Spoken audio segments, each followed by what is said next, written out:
Thank you very much, Money Plays. It's good to be here. Let me just say, I am jealous of everyone with actual talent. The lady that just sang Royals had the entire crowd going. The blonde girl at the corner of the bar was singing those lyrics like she was trying to survive the Hunger Games. And I tell jokes, I will never have that energy. The most energy I get is, aww. Like, that's what I get. That's what I get. And it's dangerous for comedians to come out to these, like, open mics where there are songs and poetry and whatnot. Because I could have very easily followed somebody, a folk singer gets up here, hey, guys, this is a song about my mother who survived cancer while having an abortion while getting over heroin. So here it goes. And then it's like, all right, everybody, that was fun. Next person up, here's Matt Wiegand to talk about dicks for 5 minutes. Here we go. And I'm like, hey, guys. Yeah, thank you. All right. Now we're on the trolley. So I just graduated from college from University of Nevada, Reno. Yeah. Thank you. Boo, that's the enthusiasm I like to hear about graduating from higher education systems. All right. I got my degree in political science and international affairs, which is like saying I got my degree in fairies and goblins, because that's what it's going to be used for, imaginary jobs. I'm going to go to a job interview, they're going to be like, well, Matt, we really like you, but can you build a database? Can you design a website? I'm going to be like, nope, but I can borrow money from my parents and paint with all the colors of the wind, so I got that going for me. I'm a construction worker now because I'm a fan of irony. So I'm a construction worker. My boss likes to mess with me. He's like, Matt, what did you get your degree in again? I was like, political science. He's like, oh, that's perfect. I'm like, what? What do you need me to do? He's like, here's a shovel, dig a trench. Thanks, boss. You're an asshole. But I like being a construction worker. I like it a lot because it's the last bastion of where a man can be a man, you know? Because we talk about cars and sports and war and, you know, homophobia. The real things that make men a man. Men. I'm just going to say men for the next 4.5 minutes. That's what I'm going to do. You know, it's one of my coworkers terrified of gays. Absolutely terrified. And the guy looks like a lumberjack mixed with the Lollipop Guild, okay? So he's not an attractive man. And he's like, yo, dog, listen, I don't even care. I don't even care if you want to have sex with another man. I don't even care. But the second you start hitting on me, that's when we got a problem. And I'm like, man, if anybody hits on you, they lost a bet, okay? I really don't think you got to worry about it. Gays usually have standards. Yes, they do. Thank you, Byron. Personal experience. There's a lot of pretty ladies here tonight. Some of my friends were checking them out earlier. And they were making a joke like one girl walked into the bathroom and was like, go follow her because now she's alone. And I'm like, don't worry. This is what you do. You just walk in and you take your glasses off because that's how you know you're serious. And you say, hey, I just want to say, you're gorgeous and I want to buy you a drink. And you know I'm serious because my glasses are off now. And then you walk out like it's a thing you always do every night. No? Hey, thank you, folk band. All you guys can shut up. Because these guys stood up and applauded for me. If you touch one group of people that demands that other people drink, I've done my job. That sentence didn't make sense. Everybody touched them, so it does make sense. So, let's see. I don't even know where my set list was going after that.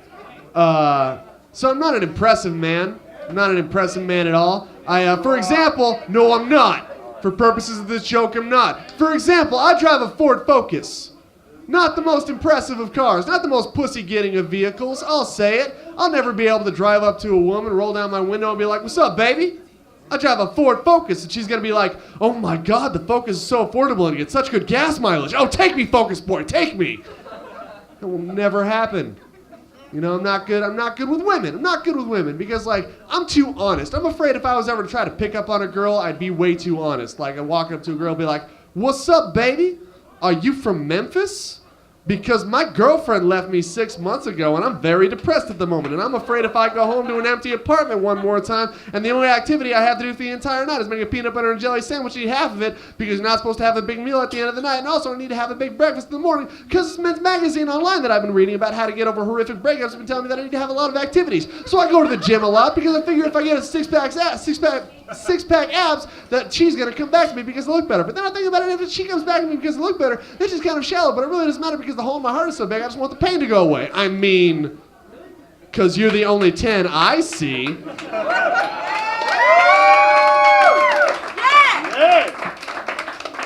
Thank you for applauding my horrible heartbreak, you assholes.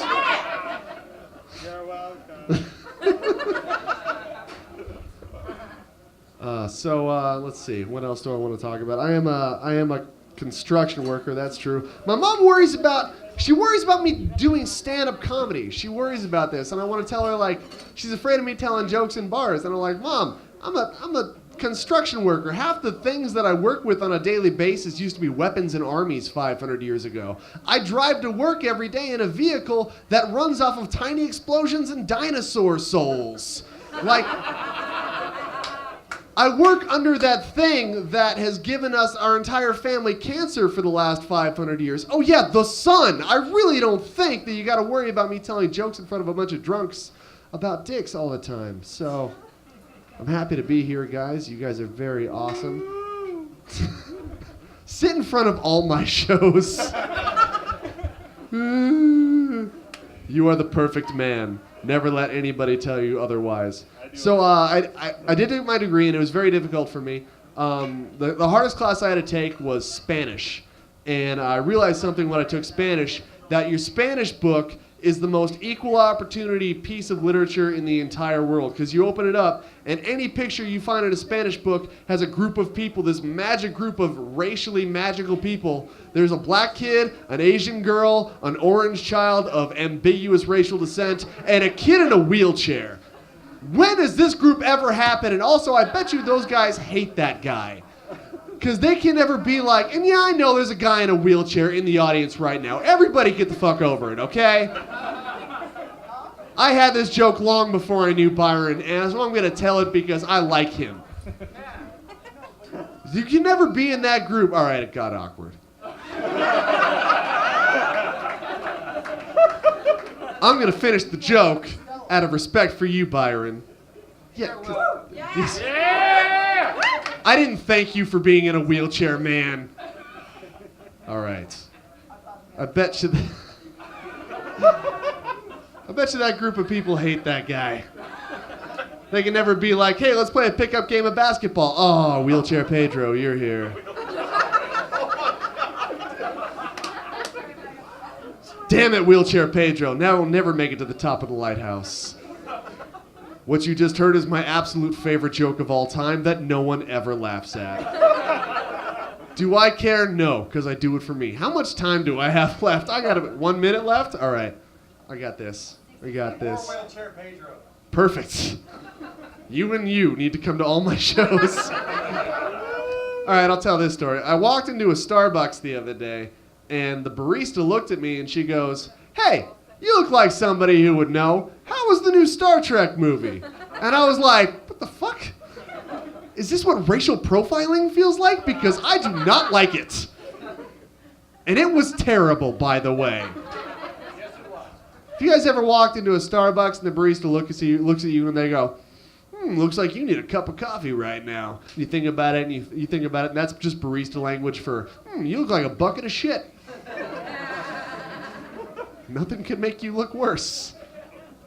I found the most obscene website in the world the other day. It's called YouTube. You guys might have heard of it. Woo, yeah! Yeah, and it's the comments on YouTube that are pretty ridiculous. I watched this video of a bear doing tricks on a table with a giant beach ball, right? And I scrolled down to the comments, and the first comment said, "Screw you, you Obama dick-sucking bitch. I hope you die and burn in hell." The second comment said, LOL bears.